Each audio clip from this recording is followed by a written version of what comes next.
They don't go into the supplements, natural or unnatural, that he's using. I can't make a video and say, oh, I know he's taking tests, he's on HRT and so on. Personally believe Coach Greg. In today's video, we're going over the training and eating that was done by Alexander Skarsgård to be the Northman. If you don't know this guy, he was that vampire in True Blood, and he was also Tarzan. The guy has an insane physique, and in today's video, we're gonna see how does he get that and how does he do it so quickly. He goes from being kind of skinny, not very much muscle, to having six-pack, lots of muscle, all in a matter of months. And so up first, let's look at his training routine. And as you know, he's got to be able to swing swords around and so on, and so he can't just train in a normal commercial gym doing normal activities. He's also traveling the world, doesn't have time to go to various gyms, and so he does a lot of his training at home. And so one thing he does is a lot of warm-ups with bands, band exercises. He does 5 or 10 minutes of rowing, and once his body's warm, he's got his sweat on, he starts doing a lot of stretching with bands. These not only prepare him for the work that's about to be done, stretches him out, loosens him up, but also prevents injury. These are multi-million-dollar actors, and they can't afford to get injured. They have to be extremely careful when working out. And so after doing a number of exercises, stretching himself out, a lot of over-the-head rotations and so on to prepare his shoulders for the flexibility, strength, and stamina needed to swing that sword. After he's completed this, he does his regular workout. So this program consists of a 4-day split where you work out 5 days a week. That means that 5th day will be a repetition of the first day in the program. And so he divides his body into 4 separate days, ignoring the shoulders because there's so much sword swinging and shoulder rotations and so on, doesn't want to overtrain the shoulders. And so on one day it's legs, another day is chest, another day is arms, and the final day is back. And in comparison to other roles such as Tarzan, where he needed to be ultra shredded, he's doing a lot less cardio, a lot less regular cardio, a lot less HIIT cardio. That prevents him from overtraining to recover better, which allows him to put on more muscle. His role in the Northman is more of an imposing, more dominant figure, not needing to be so aesthetically shredded. He still has muscle, still has a size, and is still lean. He's just not completely shredded. On top of that, we did cardio, we did the banded warm-ups, and we also did core every single day. He's also big on training the core. He does it every single workout. He's doing a lot of rotation, swinging swords. That places a high demand on the core, stabilizer muscles, and so on. So he makes it a priority to train a little bit of core every single day. You don't need to go to a commercial gym to get a really good workout. He's on set, he's traveling the world, and a lot of times he's training from home. These bands, these exercises done at home, it's more than enough to stimulate muscle growth. Unless you're a bodybuilder or really trying to maximize muscle gains, you don't need a commercial gym to make significant improvements in your physique. And so he does a variety of sets, resting about 1 to 2 minutes per set, and gets a great workout. And as you can see, his physique, unbelievable. They don't go into the supplements, natural or unnatural, that he's using. I suspect he's probably not natural, but we have really no proof. I can't make a video and say, oh, I know he's taking tests, he's on HRT and so on. Personally believe highly likely he's taking something, but we just don't know. But what about his diet? How exactly does he eat to pack on all this muscle without gaining a significant amount of body fat? And so in the thumbnail, we see Viking diet plus 20 pounds of muscle. So apparently he was able to pack on 20 pounds of muscle in a short period of time. They don't talk about whether or not he took PDs, but it says he put on over 20 pounds of muscle. And so unless you've come from a starvation diet where you're not training whatsoever, to think that you're going to add on 20 pounds of muscle in a short period of time, it's extremely unlikely. With the assistance of PDs with great genetics, probably can do that. But natural 20 plus pounds of muscle, it's probably not going to happen. So if you're watching this video, going to copy the diet and training, hoping that you're going to put on also 20 pounds, sorry, probably not. Not even with testosterone. I mean, after all, I put on 4 pounds of muscle in a month. Not 20. 20, very hard to do. And notice, I didn't continue to put on 4 more pounds the next month. And so oftentimes you can add things like creatine, testosterone, other supplements, perhaps gain a few pounds of muscle initially, but it's not going to go up all the time. You can't make those same gains forever. Just because you put on 4 pounds of muscle in a month doesn't mean you're putting on 50 pounds of muscle in a year. Sorry, it just doesn't work like that. How much is training? How much is nutrition? Is it a 50-50? Is it a 60-40? The truth of the matter is that you need to get on top of both. It's 100%, 100%. That is what 50-50 means. I'm sorry, I taught math. It just drives me bonkers. It's one of those things when people just can't be mathematical. It's 100% diet, it's 100% training.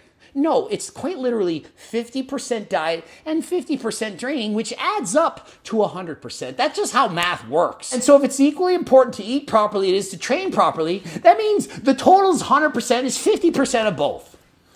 Can't we just say it's half and half? 50-50 makes for 100%. You have the build up or the bulk up phase, then you have a cutting phase, then you have the maintenance phase, and you're gonna train and eat differently in all of those three phases. It basically begins with a bulking up phase where you're trying to put on as much muscle as possible in the off season before you begin shooting. You're gonna put on the most amount of muscle when you start because you're going to experience newbie gains or muscle memory.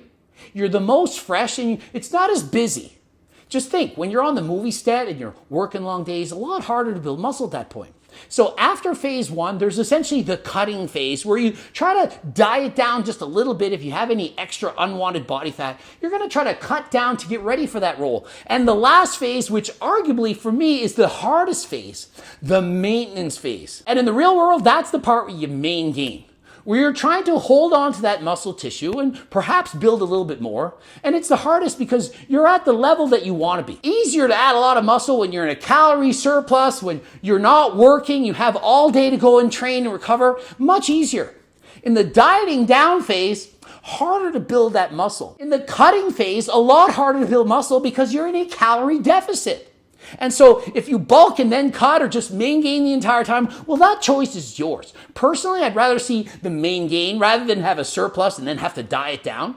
But the maintenance phase, once you look the way you want, that is the hardest phase of all. And for most people, that is their problem. They're trying to maintain a physique that's too lean. Look at Remington James, trying to maintain single-digit body fat, says main gain doesn't work. Why? Because he's too lean. You need to gain a little bit of body fat, be at a healthy point. If you're at a healthy point, you will have absolutely no trouble building muscle. If you're starving yourself too much, trying to maintain too lean a physique, you're not going to build muscle. And if you're overweight, obese, probably easy to build muscle, but you may not like the reflection you have in the mirror. So my advice, try to be halfway there, somewhere in the middle. Then we have the cutting phase, which is where you're trying to get rid of all that body fat while keeping as much muscle mass as possible. Problem is, he just said it, when you're in the calorie deficit portion, that is the hard part, to maintain all that muscle. And so if you do bulk and then cut, probably going to gain more muscle on the bulk, but maybe lose some in the cut. In the main gaining portion, if you main gain, you probably won't gain quite as much muscle as if you bulk, but guess what? You don't have to then diet. You don't have to diet, so you're not going to lose that muscle. People who bulk and cut often lose muscle when they diet. If that is you, perhaps it'd be smarter to main gain. If you can bulk and cut without losing muscle, then I don't see any reason why you shouldn't do that. Many times when I work on projects like this, we don't have that time. That means that we are trying to put on lean mass while getting shredded. He has to basically add muscle and lose body fat at the same time.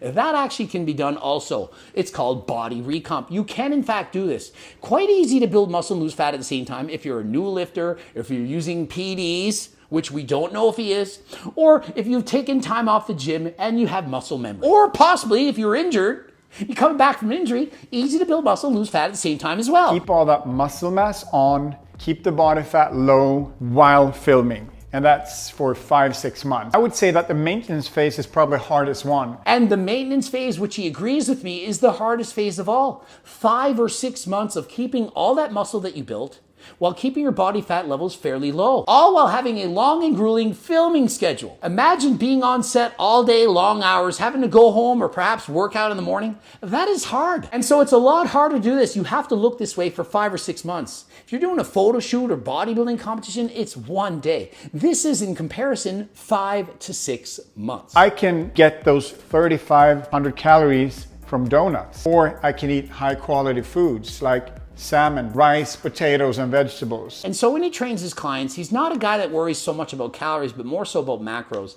And his reasoning for that is because you could eat 3,500 calories of donuts Or you could eat 3,500 calories of healthy fats, proteins, carbs, and so on. And so just because you're eating 3,500 calories doesn't mean you're going to gain or lose the weight that you want.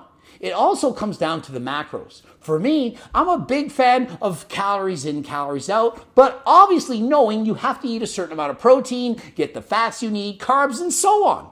I believe if you eat from all 4 food groups, and that you choose mostly healthy foods, and you get in plenty of protein, perhaps 1 gram of protein per pound of body weight, it can't go wrong. And so why not do both? I personally don't count the grams of carbs, proteins, and fats, and so on. I don't count the calories. I just know what I'm doing. And so if you're new to this, I highly recommend that you track calories. You track the calories that you're eating while also eating from all 4 food groups. Making sure you get in perhaps 1 gram of protein per pound of body weight. You're eating fruits and vegetables. And if you do that, you are automatically going to get the macros that you need. That's right, automatically, as in you don't need to worry about it. It's hard enough as it is, having to worry about every single thing. Counting fiber, sugar, carbs, minerals, and so on, so much work. If you eat from all 4 food groups, you get enough protein and you eat the proper amount of calories, you can't go wrong.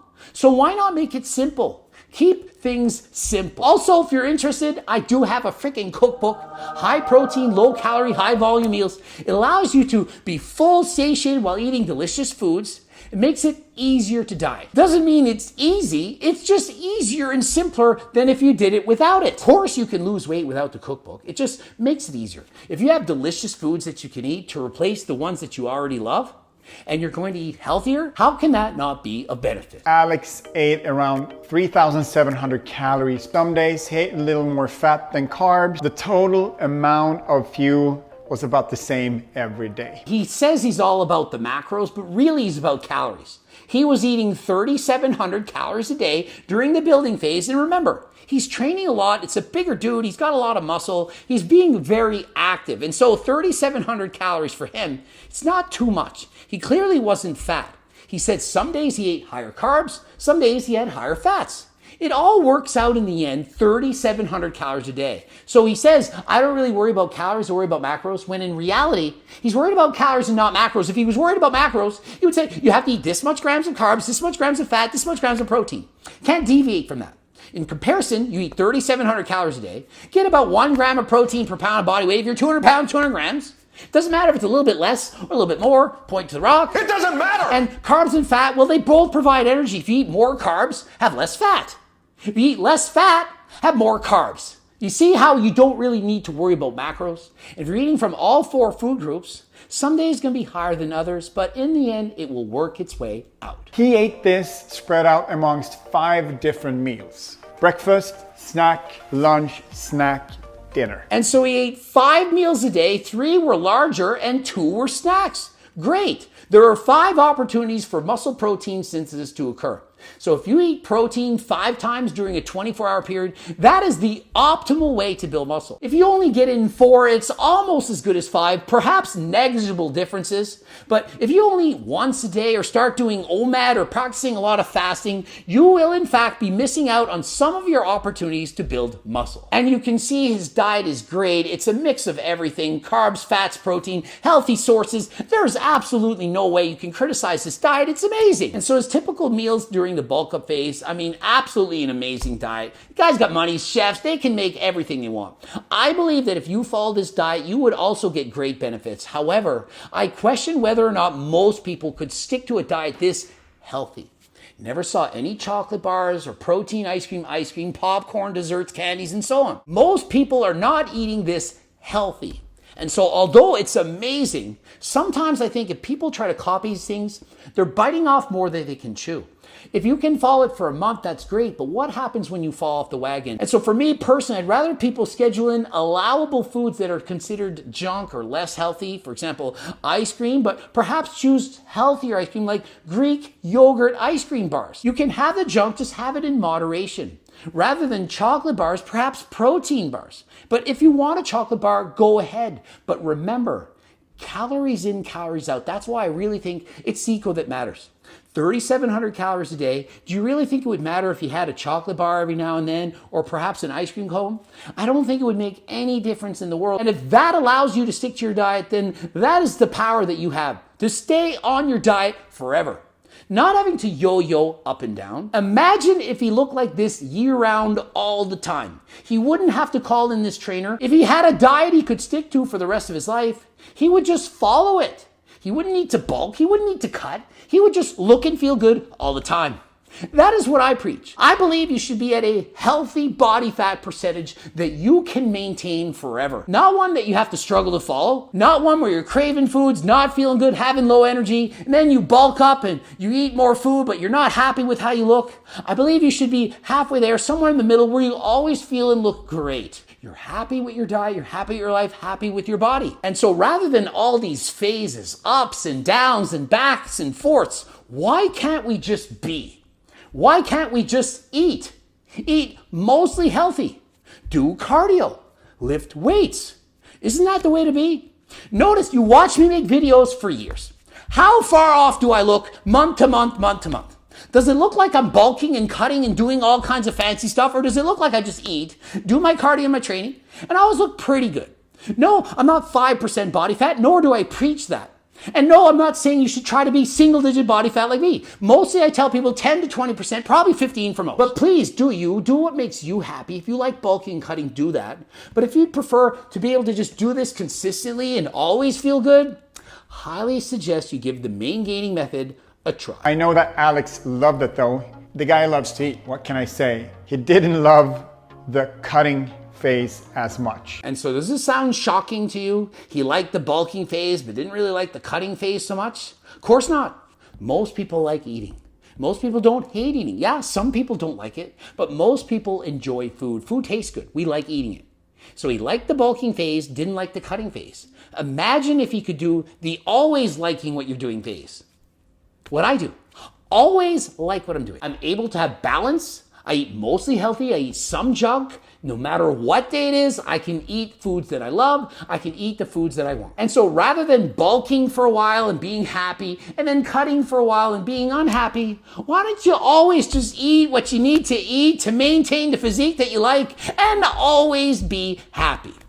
Hope you liked the video. Ending it here. GregDoucette.com for coaching, Greg Doucette IP Pro. Please check out the boops and of course the harder than last time supplements, including turkesterone and so many other supplements. I can't list them all. Please click that link. You'll be shocked to see that we have exactly what you're looking for. Join the family. You don't know what you're missing. Subscribe, click the bell button, comment for the algorithm. Don't forget to buy the freaking cookbook, the training book, the coaching plans, me and my team. And until next time, I'm out.